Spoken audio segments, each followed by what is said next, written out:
दोस्तों नमस्कार।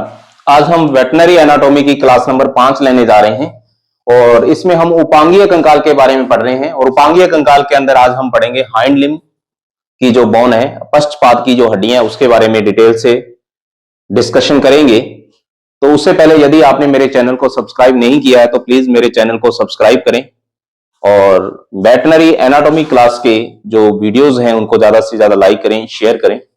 तो उपांगीय कंकाल के अंदर आज हम पढ़ रहे हैं हाइंड लिम्ब की बोन। हाइंड लिम्ब यानी कि इसको बोलते हैं हम पश्चपाद। जो पीछे वाले पैर हैं उनकी हड्डियों के बारे में आज पढ़ेंगे।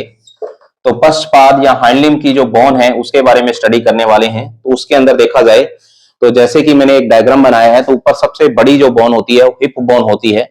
तो हिप बोन के बाद ये बोन जो होती है फीमर हड्डी के साथ जोड़ बनाती है। तो ये वाला जो जोड़ होता है उसे हम हिप जॉइंट के नाम से भी जानते हैं। उसके बाद आती है फीमर हड्डी, और ये फीमर हड्डी आगे नीचे से किससे जुड़ती है? टिबिया और फिबुला से जुड़ती है। और यहाँ पे जो जोड़ होता है इस जोड़ को बोलते हैं हम स्टाइफल जॉइंट। तो ये वाला जो जोड़ होता है ये जॉइंट कहलाता है हिप जॉइंट। और उसके बाद ये वाला जो जॉइंट होता है इसे हम बोलते हैं स्टाइफल जॉइंट। तो ये स्टाइफल जॉइंट होता है और इसी स्टाइफल जॉइंट पर ही देखो ये फीमर हड्डी है, नीचे इसके अंदर टिबिया फिबुला है। तो यहाँ पे आगे अपने पढ़ेंगे कि इसका जो फीमर हड्डी का ट्रोक्लिया होता है वहां पे एक छोटी हड्डी स्थित होती है जिसे हम पटेला कहते हैं। तो ये स्टाइफल जॉइंट पे ही पटेला हड्डी पाई जाती है। तो इस प्रकार से देखो फीमर, फीमर के बाद टिबिया फिबुला आ गया, टिबिया फिबुला और उसके नीचे यदि देखा जाए तो टार्सल बोन आएगी, टार्सल और उसके नीचे मेटाटार्सल। और यहाँ का जो जॉइंट होता है संयुक्त रूप से क्या कहलाता है? Hock joint. तो इसे हम कहते हैं हॉक जॉइंट। अब इसमें नीचे आ जाओ, मेटाटार्सल है, मेटाटार्सल के नीचे स्टार्ट हो जाती है डिजिट। और डिजिट के अंदर देखा जाए तो मेटाटार्सल और डिजिट की पहली फैलिंग्स के बीच में जो यहाँ पे जोड़ बनता है इस जोड़ को बोलते हैं हम फैटलक जॉइंट।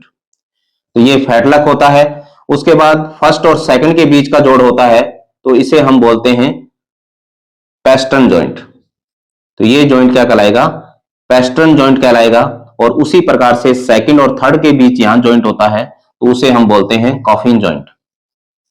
तो ये कॉफिन जॉइंट होता है। तो ये हमारे को जोड़ों के बारे में भी पता होना चाहिए। तो इसमें हिप जॉइंट जो होता है वो हिप और फीमर के बीच में बनता है। उसके बाद हमने स्टाइफल जॉइंट देखा जो फीमर और टिबिया फिबुला के बीच में बनेगा। और टिबिया फिबुला और टार्सल और मेटाटार्सल के बीच का जोड़ हॉक जॉइंट कहलाता है। और उसके बाद मेटाटार्सल और डिजिट की पहली फैलिंग्स के बीच में जो जोड़ होता है उसे फैटलक कहते हैं। और डिजिट के अंदर सेकंड और फर्स्ट फैलिंग्स के बीच का जोड़ होता है पेस्टर्न जॉइंट। और उसी प्रकार से सेकंड और थर्ड फैलिंग्स के बीच का जोड़ होता है कॉफिन जॉइंट। तो उसमें हम एक एक करके बोन को देखते हैं। तो सबसे पहली बोन जो होती है पेल्विक बोन। तो ये होती है पेल्विक बोन। अब इस पेल्विक बोन को हम ओस कॉक्से भी कहते हैं। इस पेल्विक बोन को ओस कॉक्से बोन के नाम से भी जाना जाता है। और पेल्विक बोन का जो निर्माण होता है तो ये दोनों साइड की, पशु के अंदर दोनों साइड के अंदर हिप बोन होती है। तो दोनों साइड की जो हिप बोन है या दोनों साइड की जो कुल्ले की जो बोन होती है ये दोनों मिलकर किसका निर्माण करती है? इस पेल्विक बोन का निर्माण करती है। तो अब इस पेल्विक बोन के अंदर एक गुहा आती है जिसे हम बोलते हैं पेल्विक गुहा। अब पेल्विक गुहा है, इसका निर्माण कैसे होता है? तो पेल्विक गुहा का निर्माण यदि देखा जाए तो पशु के दोनों साइड की जो हिप बोन है, तो दोनों साइड की जो हिप बोन है प्लस के अंदर क्या आता है? ऊपर जो वर्टिबल कॉलम जा रहा है तो उसमें सैक्रम आता है, सैक्रम। और पहली और दूसरी इसके अंदर कॉक्सिजियल वर्टिब्रा जो होती है वो पूरी की पूरी मिलकर किसका गुहा का निर्माण करती है? पेल्विक गुहा का निर्माण करती है। तो इसमें देखो जो वर्टिबल कॉलम ऊपर जा रही है सैक्रम, और ये तो क्या बनती है? पेल्विक गुहा की छत का निर्माण करती है।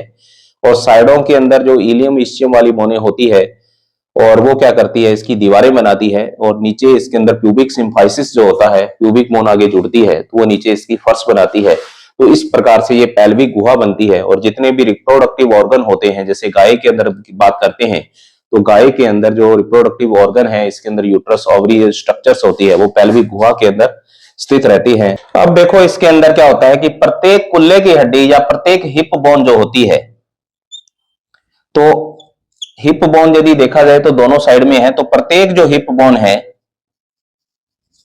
वो क्या होती है कि 3 चपटी हड्डियों से मिलकर बनती है। तो इसमें प्रत्येक हिप बोन के अंदर कितनी हड्डियां होती है? 3 चपटी हड्डियां होती है। उन 3 चपटी हड्डियों से मिलकर ये बनेगी। तो वो हड्डियां कौन कौन सी होती है? एक तो होती है इसके अंदर इलियम, और एक होती है इसके अंदर इस्चियम, और एक होती है इसके अंदर प्यूबिस। तो 3 चपटी हड्डियों से मिलकर बनती है, हिप बोन का निर्माण होता है। और ये तीनों ही हड्डियां जो मिलकर क्या बनाती है, यानी कि यहां पे यदि हम देखते हैं तो ये वाली जैसे हड्डी पहले इलियम होती है, फिर इसमें इस्चियम आती है, और नीचे की साइड में प्यूबिस होती है, और ये तीनों हड्डियां मिलकर एक यहाँ पे गुहा का निर्माण करती है। इस गुहा को हम एसिटाबुलम गुहा कहते हैं। यानी कि ये तीनों हड्डियां मिलकर किस गुहा का निर्माण करेगी? एसिटाबुलम। एसिटाबुलम गुहा का निर्माण करती है, और इस एसिटाबुलम गुहा को हम कोटिलॉइड गुहा भी कहते हैं। इसे हम कोटिलॉइड गुहा के नाम से भी जानते हैं। और इस एसिटाबुलम जो गुहा यहाँ पे जो बन रही है, इसमें फीमर हड्डी का क्या होता है? सिर फिट होता है। तो इसमें हमारे को यह ध्यान रखना है कि प्रत्येक हिप बोन होती है वो 3 चपटी हड्डियों से मिलकर बनेगी, इलियम, इस्चियम और प्यूबिस। इसमें देखो इलियम वाली जो हड्डी होती है इसकी आकृति त्रिभुजाकार होती है, चपटी बोन होती है, और साइज में देखा जाए तो इन तीनों हड्डियों से सबसे बड़ी हड्डी कौन सी होती है? इसमें इलियम होती है। और इलियम से छोटी कौन सी होती है? इस्चियम। यानी कि इलियम से थोड़ी छोटी होती है। और यदि आपसे पूछा जाए कि सबसे छोटी हड्डी कौन सी होती है, इसके अंदर प्यूबिस होती है। तो प्रत्येक हिप बोन में इलियम, इस्चियम और प्यूबिस 3 चपटी हड्डियां होती है। तो इलियम सबसे बड़ी होती है और प्यूबिस सबसे छोटी हड्डी होती है इसके अंदर। एक होता है इसमें ऑब्टूरेटर फोरामेन। ऑब्टूरेटर फोरामेन पाया जाता है। अब ये देखो इस ऑब्टूरेटर फोरामेन जो होता है वो कौन सी हड्डियों के बीच में होता है? इस्चियम और प्यूबिस। यानी कि ऑब्टूरेटर फोरामेन का निर्माण जो होता है वो इस्चियम और प्यूबिस हड्डियों के बीच में मिलेगा। तो वो कौन सा फोरामेन होता है? ऑब्टूरेटर फोरामेन होता है। और ये ऑब्टूरेटर फोरामेन जो होता है वो शरीर का सबसे बड़ा फोरामेन होता है। सबसे बड़ा फोरामेन जो होता है वो कौन सा होता है? ऑब्टूरेटर फोरामेन होता है। तो ये पेल्विक गुहा के अंदर बाहर की ओर होगा, और ये बनता किन हड्डियों के बीच में है? इस्चियम और प्यूबिस के बीच में बनता है। तो इसमें हम कई बार देखते हैं कि जब एनिमल के अंदर डिस्टोकिया की कंडीशन को हैंडल करते हैं तो उस कंडीशन के अंदर ये ऑब्टूरेटर फोरामेन जो होता है वहां से ऑब्टूरेटर नर्व गुजरती है। तो वो डिस्टोकिया की वजह से कई बार वो नर्व प्रेस हो जाती है या डैमेज हो जाती है। तो एक हम देखते हैं फाउल के अंदर पाया जाता है इस्चियोटिक फोरामेन। फाउल के अंदर यानी कि नर और मादा के अंदर, नर व मादा के अंदर यदि अंतर करना होता है तो उसके लिए क्या होता है कि जो मुर्गे होते हैं, मेल होते हैं, तो मेल के अंदर क्या पाया जाता है? इस्चियोटिक फोरामेन। इस्चियोटिक फोरामेन जो होता है वो कौन सी हड्डियों से बनता है? वो बनता है इलियम और इस्चियम से। यानी कि मुर्गे के अंदर इलियम व इस्चियम वाली जो बोन है उनके बीच में कौन सा फोरामेन मिलता है? इस्चियोटिक फोरामेन। जो मेल के अंदर होता है, मुर्गे के अंदर, यानी मेल और फीमेल के अंदर अंतर करने के लिए मेल के अंदर इस्चियोटिक फोरामेन मिलेगा। और वो कौन कौन सी हड्डियों के बीच में होता है? इलियम और इस्चियम के बीच में। तो पेल्विक या हिप बोन के बाद हम नेक्स्ट जो हड्डी पढ़ रहे हैं इसके अंदर फीमर। फीमर, इसके बारे में देखते हैं सबसे पहले। तो ये कौन सी बोन आती है? Long bone. यानी कि कैसी हड्डी होती है ये? लॉन्ग बोन, अर्थात लंबी हड्डियां जो होती है उसमें आएगी लॉन्ग बोन के अंदर। तो फीमर जो हड्डी होती है वो शरीर की सबसे लंबी हड्डी जो होती है वो कौन सी होती है? फीमर होती है। यानी कि शरीर की सबसे लंबी हड्डी कौन सी होगी? इसमें फीमर होगी। तो देखो हम फीमर के बारे में देख रहे थे। तो फीमर कैसी हड्डी है? लॉन्ग बोन में आती है। शरीर की सबसे लंबी हड्डी की यदि बात करें किसी भी पशु के अंदर तो सबसे लंबी हड्डी कौन सी होती है? इसके अंदर फीमर होती है। तो अब इसके अंदर हम ये देखेंगे कि ये वाली जो हड्डी होती है वो ऊपर से किससे जुड़ी हुई है, ऊपर से किससे जुड़ती है और नीचे से ये किससे जुड़ती है। अब ऊपर से देखा जाए तो इस फीमर हड्डी का जो हेड होता है, हिप बोन की जो हमने एसिटाबुलम गुहा देखी है, यानी कि ऊपर से किसके साथ जुड़ी हुई है, ये हिप बोन के साथ, और नीचे से ये किससे जुड़ती है, ये टिबिया और फिबुला बोन से। तो ये हमारे को ध्यान होना चाहिए, ऊपर से ये किससे जुड़ती है और नीचे से किससे जुड़ती है। तो अब इस हड्डी के डायग्राम के हिसाब से हम यदि देखते हैं,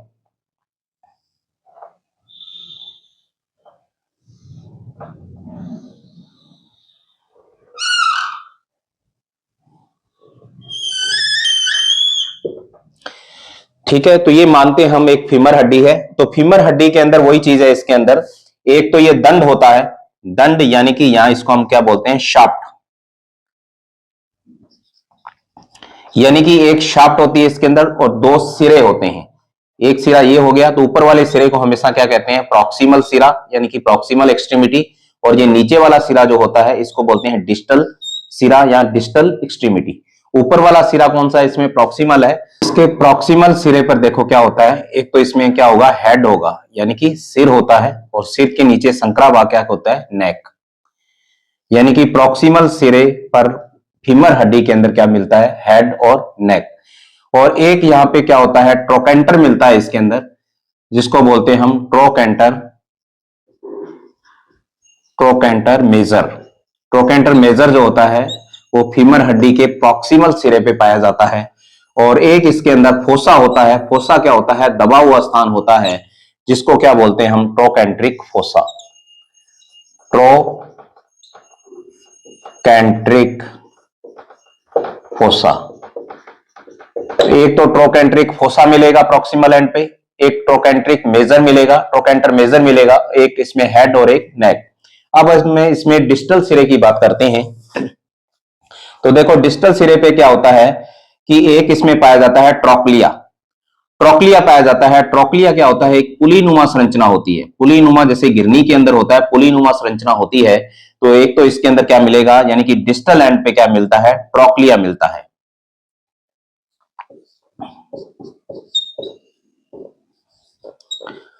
तो एक तो पाया जाएगा ट्रोक्लिया इसके अंदर, और दो क्या पाए जाते हैं, कोंडाइल पाए जाते हैं। दो इसके अंदर क्या होते हैं, कोंडाइल होते हैं, और एक इसमें ट्रोक्लिया होता है।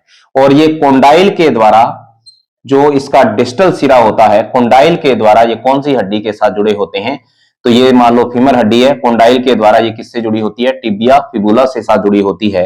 और एक इसमें बोन आती है सीसामोइड बोन, सीसामोइड बोन होती है, और सीसामोइड बोन के रूप में हड्डी आती है पटेला। इसमें हमने देखा इसका जो प्रॉक्सिमल एंड था, यहाँ पे हेड था, नेक था, ट्रोकेंटर मेजर था, और ट्रोकेंट्रिक फोसा पाया जाता था प्रॉक्सिमल सिरे पर, किसके अंदर, फीमर के अंदर। इसका जो दूरस्थ सिरा है, डिस्टल एक्सट्रीमिटी है, वहां पे क्या पाया जाता है, ट्रोक्लिया पाया जाता है। ट्रोक्लिया एक पुली के समान संरचना होती है, पुली के समान होती है, अर्थात यहाँ पे एक हड्डी पाई जाती है जिसे हम कहते हैं पटेला। और पटेला कैसी बोन होती है, सीसामोइड बोन। यदि आपसे पूछा जाता है कि सबसे शरीर की सबसे बड़ी सीसामोइड बोन जो होती है, तो शरीर की सबसे बड़ी जो सीसामोइड बोन होती है वो कौन सी होती है, इसके अंदर पटेला होती है। और पटेला होती कहां पे है कि ये इसका ट्रोक्लिया होता है फीमर हड्डी का, जो डिस्टल एक्सट्रीमिटी पे होता है, वहां पे स्थित होती है। अर्थात कई बार हम इसमें देखते हैं कि जो पटेला हड्डी होती है वो कोलेटरल लिगामेंट के साथ, इस फीमर हड्डी के साथ क्या होती है, जुड़ी हुई होती है। और नीचे जो लिगामेंट होते हैं इसके अंदर पटेलार लिगामेंट होते हैं, जैसे हमने जाना भी था सर्ण या चिटकी का जो केस होता है, तो नीचे के जो तीन लिगामेंट होते हैं इसके अंदर, लैटरल, मीडियल और मीडियन, इन तीनों लिगामेंट के साथ ये नीचे जुड़ी होती है। और कई बार क्या होता है कि जब पशु एकदम से उछल कूद करता है या ऊपर नीचे पैर रखा जाता है, तो ये पटेला हड्डी यहां से क्या हो जाती है, ऊपर जाके इन लिगामेंट में फंस जाती है, अर्थात इसका क्या हो जाता है, अपवर्ड फिक्सेशन ऑफ पटेला हो जाता है। तो जो केस हमने सर्ण और चिटकी में भी देखा था, तो ये कहां पे होती है, ये स्टाइफल जॉइंट पे होती है, अर्थात कहां पे पाई जाएगी, ट्रोक्लिया पे पाई जाएगी, फीमर हड्डी के ट्रोक्लिया पे पाई जाती है। अब इसमें देखो यहाँ पे दो नीचे दो कोंडाइल्स भी होते हैं डिस्टल एंड पे, और ये कोंडाइल के द्वारा किससे जुड़ जाती है, टिबिया फिबुला के साथ जुड़ जाती है।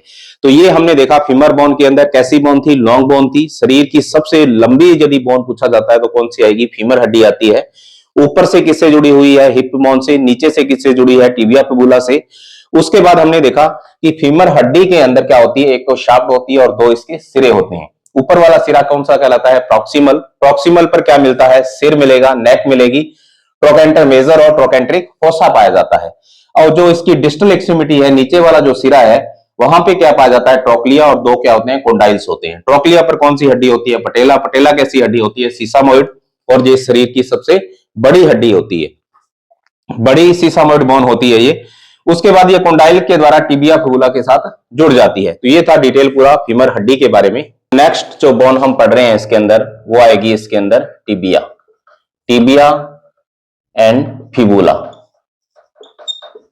अब देखो इसको समझते हैं। तो टिबिया और फिबुला जो बोन होती है, तो इसमें देखते हैं कि टिबिया और फिबुला बोन कैसे होती है। मान लो ये बोन इसके अंदर कौन सी है, टिबिया, और फिबुला जो होती है बिल्कुल पतली होती है इसके अंदर, और ऊपर वाला जो किनारा है उसके साथ ही क्या होती है, ये जुड़ी हुई होती है। तो इस तरीके से एक बोन इसके साथ में जो जुड़ी होती है, इसको बोलते हैं हम फिबुला। अब देखा जाए कि टिबिया के बारे में बात करते हैं, तो ये कैसी बोन होती है, लॉन्ग बोन आती है, लंबी हड्डियों के अंदर आती है। इसके अंदर भी क्या होता है, एक दंड होता है, यानी कि शाफ्ट होती है ये, और दो इसके अंदर क्या होते हैं, सिरे होते हैं। और ये वाली जो हड्डी है टिबिया, ऊपर से किसके साथ जुड़ी हुई है, टिबिया ऊपर से किसके साथ जुड़ी होती है, फीमर से, और नीचे से ये किससे जुड़ी होती है, टार्सल बोन से। तो ये हमारे को ध्यान रखना है कि ऊपर से किससे जुड़ी है और नीचे से कौन किससे जुड़ी है, और इनके बीच के जो जॉइंट्स होते हैं ये भी हमारे को ध्यान में होना चाहिए। ये जॉइंट का कौन सा जॉइंट बनेगा, स्टाइफल, और ये कौन सा बनता है इसके अंदर, हॉक जॉइंट। तो ये टिबिया के बारे में था। इसी प्रकार से फिबुला जो देखते हैं, फिबुला जो होती है बहुत ही पतली हड्डी होती है, और एक अवशेषी के रूप में होती है, ये अवशेष के रूप में होती है, और ये बिल्कुल ऊपर वाला जो सिरा होता है टिबिया का, उससे ही ये जुड़ी रहती है, अवशेष के रूप में ये होती है फिबुला वाली हड्डी। और यही हड्डी यदि हम घोड़े के अंदर बात करते हैं, तो घोड़े के अंदर फिबुला जो हड्डी होती है वो ज्यादा विकसित होती है, घोड़े के अंदर ये ज्यादा विकसित होती है फिबुला हड्डी। और इसी प्रकार से यदि हम फाउल की बात करते हैं, तो फाउल के अंदर जो फिबुला वाली हड्डी होती है वो शरीर की सबसे लंबी हड्डी होती है। सबसे लंबी हड्डी जो फाउल के अंदर होती है वो कौन सी होती है, ये ध्यान रखना है अपने को। फिबुला हड्डी शरीर की सबसे लंबी हड्डी मुर्गों के अंदर होती है, घोड़े के अंदर फिबुला हड्डी होती है वो ज्यादा विकसित होती है। और यदि कुत्ते की बात करते हैं, डॉग की बात करते हैं, तो डॉग के अंदर क्या होती है कि हमने ये देखा था रूमिनेंट पशुओं के अंदर ये फिबुला हड्डी होती है, वो सिर्फ टिबिया के एक सिरे से जुड़ी होती है, अवशेष के रूप में होती है। लेकिन कुत्ते के अंदर क्या होती है कि ये पूरी लंबाई के साथ क्या होती है, जुड़ी हुई होती है। तो कुत्ते के अंदर ये क्या होगा कि पूरी लंबाई के साथ, पूरी लंबाई में टिबिया के साथ क्या होती है, ये जुड़ी हुई होती है। तो ये पॉइंट कुछ हैं जिसमें हमारे को ध्यान रखना है। फिबुला हड्डी जो होती है मुर्गे के अंदर सबसे लंबी हड्डी होती है, घोड़े में ज्यादा विकसित होती है, और कुत्ते में पूरी लंबाई के साथ जुड़ी होती है। तो ये थोड़ा ये भी है कि ऊपर से किससे जुड़ी है, नीचे से कौन सी हड्डी से जुड़ी होती है, कौन कौन सा जॉइंट्स होता है इनके बीच में, ये पता होना चाहिए। तो ये था टिबिया फिबुला के बारे में। ये है कि मुर्गों के केस में या फाउल के केस में यदि हम देखते हैं, पक्षियों के केस में क्या होता है कि जो ये टिबिया बोन है, ये टिबिया बोन जो होता है, ये टार्सल बोन हमने जैसे कार्पल बोन देखा था 2 पंक्तियों में होती है, टार्सल बोन भी 2 पंक्तियों में होती है। तो ऊपर वाली जो पंक्ति होती है उसके साथ टिबिया आपस में जुड़कर क्या बनाती है, टिबियो टार्सस बना लेती है। तो फाउल के अंदर क्या पाई जाती है, टिबियो टार्सस। तो टिबियो टार्सस किसके अंदर बनता है, फाउल के अंदर, क्योंकि फाउल के अंदर हम देखेंगे कि टार्सल बोन एब्सेंट होती है, अर्थात वो टार्सल जो बोन होती है वो किसके साथ संयुक्त हो जाती है, टिबिया के साथ ही है। तो वो बोन कैसी बोन कहलाती है, टिबियो टार्सस बोन कहलाती है। ये फाउल के केस में मिलता है। नेक्स्ट जो बोन आती है इसके अंदर, टार्सल बोन।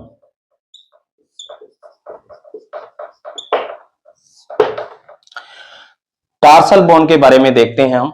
तो टार्सल जो बोन होती है, यदि हम रूमिनेंट्स की बात करते हैं, तो रूमिनेंट पशुओं के अंदर टार्सल बोन की जो संख्या होती है वो कितनी होती है, 5 होती है।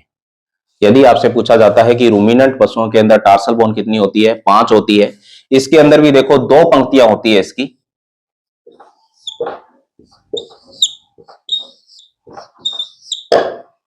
अब देखो पिछली जो क्लास थी हमने उसमें कार्पल बोन को देखा था। कार्पल बोन भी 2 पंक्तियों में थी, ऊपर वाली पंक्ति में 4 थी, नीचे में 2 थी। इसमें क्या होती है, 5 होती है, ऊपर में 2 होती है और नीचे क्या होती है, 3 होती है। तो कौन कौन सी होती है, पहली जो होती है इसको बोलते हैं हम टिबियल टार्सल।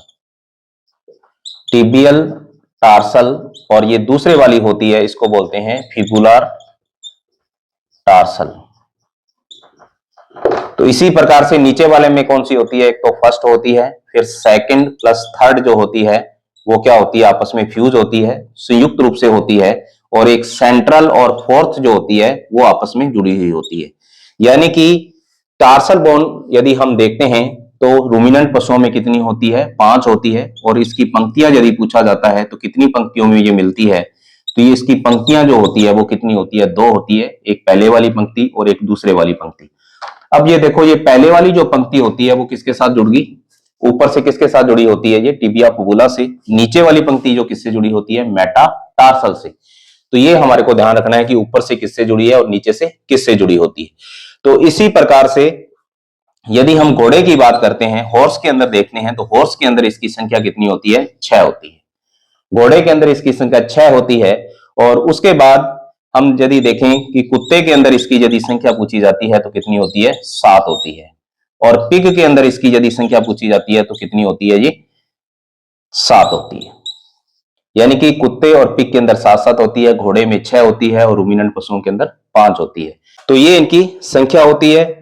और अब इसके अंदर एक देखो, मुर्गे के अंदर ये स्पेशल होता है कि मुर्गे के अंदर हमने देखा था कि टार्सल जो बोन यदि मुर्गे के अंदर पूछा जाता है तो मुर्गे के अंदर टार्सल जो बोन होती है वो क्या होती है, एब्सेंट होती है।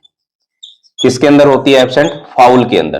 तो फाउल के अंदर ये क्या होती है, टार्सल बोन एब्सेंट होती है। कैसे एब्सेंट होती है, क्योंकि मुर्गे के अंदर क्या होता है कि ऊपर वाली पंक्ति की जो बोन होती है वो किसके साथ जुड़ गई, टिबिया फिबुला के साथ, यानी कि टिबिया के साथ जुड़ गई ऊपर वाली, तो क्या बना लिया, टिबियो टार्सस बना लेती है।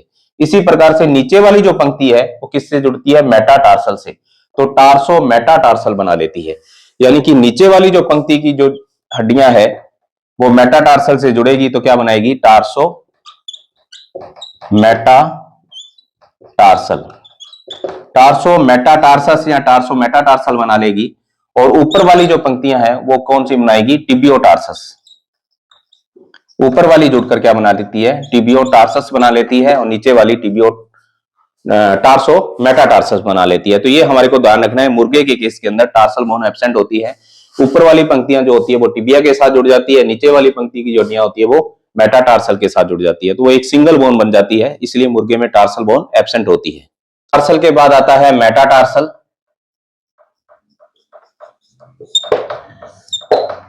अब इसके अंदर हमारे को यह समझना है कि उधर आगे वाले पैर के अंदर कौन सी थी, मेटाकार्पल, और इधर कौन सी आ गई, मेटाटार्सल। यानी कि मेटाकार्पल और मेटाटार्सल इनकी जो संख्या आएगी सेम आएगी, और नीचे आ जाती है डिजिट। डिजिट आगे वाले पैर में चाहे ले लें चाहे पीछे वाले पैर में, डिजिट का जो कंपोजिशन है वो हमेशा सेम रहता है। तो मेटाकार्पल मेटाटार्सल को भी देख लेते हैं। तो मेटाटार्सल भी उसी तरीके से होती है कि इस तरीके की बोन है और एक इसमें छोटी बोन होती है। यानी कि मेटाटार्सल यदि हम रूमिनेंट्स की बात करते हैं तो रूमिनेंट पशुओं के अंदर इसकी संख्या कितनी होती है, 2 होती है, अर्थात एक बड़ी होती है इसके अंदर और एक छोटी होती है जो अवशेष के रूप में होती है।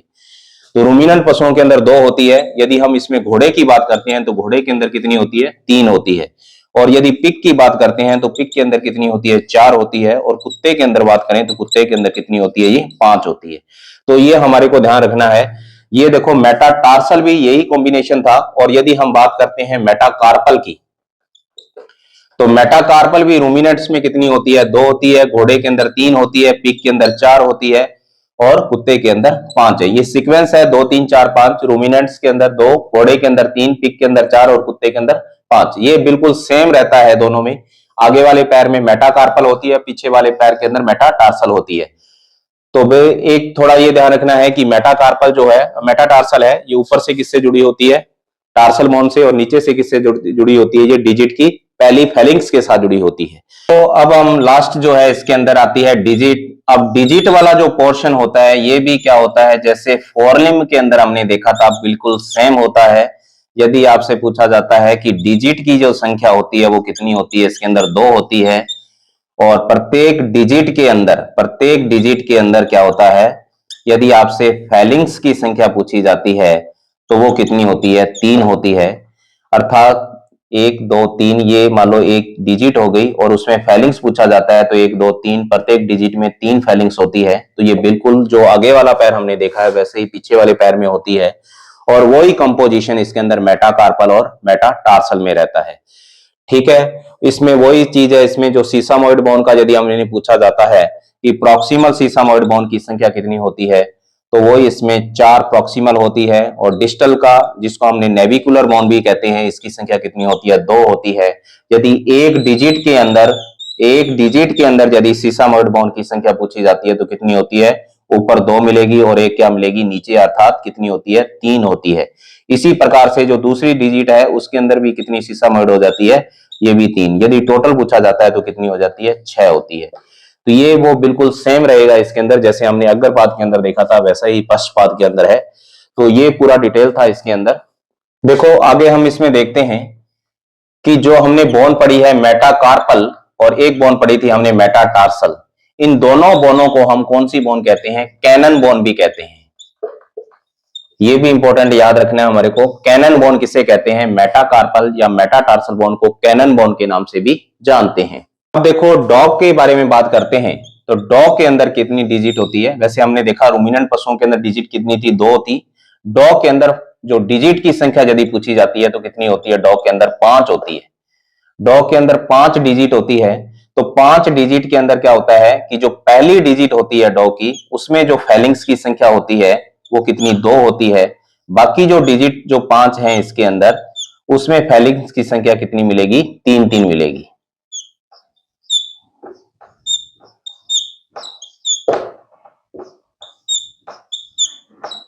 तो ये होता है डॉग का फॉर्मूला। डॉग में यदि आपसे डिजिट पूछा जाता है तो इसकी संख्या कितनी है, 5। 1 2 3 4 और 5, 1 2 3 4 और 5, यानी एक डिजिट 2 3 4 और 5, ये 5 डिजिट होती है। और प्रत्येक डिजिट में फेलिंग्स यदि पूछा जाता है तो पहली डिजिट जो होती है उसमें फेलिंग्स कितनी होती है, 1 और 2, और बाकियों के अंदर कितनी होती है, 1 2 और 3, यानी कि बाकी सभी के अंदर कितनी फेलिंग्स होती है, इसके अंदर 3 होती है। और पहली डिजिट के अंदर फेलिंग्स की यदि संख्या पूछी जाती है तो कितनी होती है, 2 होती है। तो इस डॉग में देखा जाए तो ये पहले वाली जो डिजिट है, इसकी पहले वाली जो डिजिट होती है वो जमीन के संपर्क के अंदर नहीं होती, यानी कि जो पहली जो डिजिट है वो जमीन के संपर्क में नहीं आती, अर्थात वो ऊपर रहती है। बाकी जो 4 डिजिट है वो जमीन के संपर्क में रहती है डॉग के केस में। फिर हम इसमें सीसामोइड बोन देखते हैं डॉग के केस में। तो सीसामोइड बोन की यदि संख्या पूछी जाती है, सीसामोइड जो बोन है इनकी यदि संख्या पूछी जाती है तो इसमें हम बताएंगे कि जो प्रॉक्सिमल में होती है, प्रॉक्सिमल सीसामोइड बोन की जो संख्या होती है वो कितनी होती है, इसके अंदर 9 होती है। अब ये 9 किस किस में होती है, क्योंकि हमने देखा कि जो पहली डिजिट होती है, पहली जो फर्स्ट डिजिट है डॉग की, फर्स्ट डिजिट के अंदर सीसामोइड बोन की यदि संख्या पूछी जाती है तो कितनी होती है, 1 होती है। और बाकी की 1 2 3 और 4 जो डिजिट हैं इसके अंदर, यानी कि 2 नंबर से लेके जो 5 नंबर तक की जो डिजिट है उनके अंदर इनकी संख्या कितनी होती है, 2 2 होती है। यानी कि इसमें कितनी है, 1 है, इसकी दूसरी डिजिट में कितनी होंगी, 2, तीसरी में कितनी होंगी, 2, और चौथी में कितनी होंगी, 2, और पांचवी में कितनी होंगी, 2। तो ये सारी की सारी टोटल कितनी होगी, 8 होगी। तो इसी प्रकार से टोटल सीसामोइड बोन प्रॉक्सिमल यदि पूछा जाता है तो डॉग के केस में कितनी होती है, 9 होती है। और डिस्टल यदि सीसामोइड जो बोन होती है डॉग के केस में, डिस्टल जो सीसामोइड बोन होती है वो कार्टिलेज के रूप में होती है, कार्टिलेज के रूप में पाई जाती है। अर्थात उसमें हम उसको ये नहीं बता सकते कि सीसामोइड बोन कितनी होती है, तो वो वहां पे क्या होती है कि डिस्टल जो सीसामोइड होती है कार्टिलेज के रूप में होती है, उपास्थि के रूप में होती है। तो प्रॉक्सिमल का पूछा जाता है इसमें, तो प्रॉक्सिमल टोटल कितनी है, 9 है। पहली डिजिट में 1 होती है, बाकी सभी डिजिट के अंदर कितनी होती है, 2 2 होती है। तो ये 8 तो ये होगी और 1 इसमें होती है, तो टोटल 9 होती है। तो इस प्रकार से हम सीसामोइड बोन के बारे में बता सकते हैं। पहली जो डिजिट है इसकी जमीन से संपर्क में नहीं आती डॉग के केस में, बाकी ये जमीन के संपर्क में रहती है 4 डिजिट, और टोटल डिजिट कितनी है इसके अंदर, 5 होती है। अब देखो कई बार पिग के अंदर पूछ लिया जाता है कि पिग के केस के अंदर यदि आपसे पूछा जाता है कि डिजिट की संख्या पिग के अंदर कितनी होती है, तो पिग के केस में डिजिट कितनी होती है, 4 होती है। 4 डिजिट होती है और प्रत्येक डिजिट के अंदर फेलिंग्स कितनी होती है, 3 होती है। तो इस तरीके का केस होता है पिग के अंदर।